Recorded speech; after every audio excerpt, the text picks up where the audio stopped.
In front of me is Samsung Galaxy M55, and today I would like to show you how you can open apps in split screen view.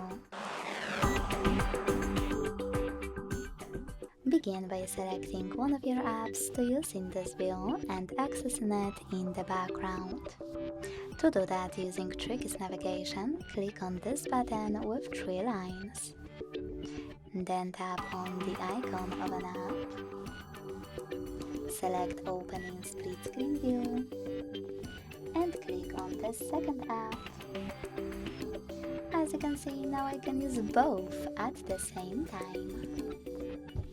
If you wish to go back from this mode, drag one of your apps all the way up or all the way down and click on Home button. Thanks so much for watching. If you enjoyed this video, don't forget to leave a like, comment and subscribe. Bye!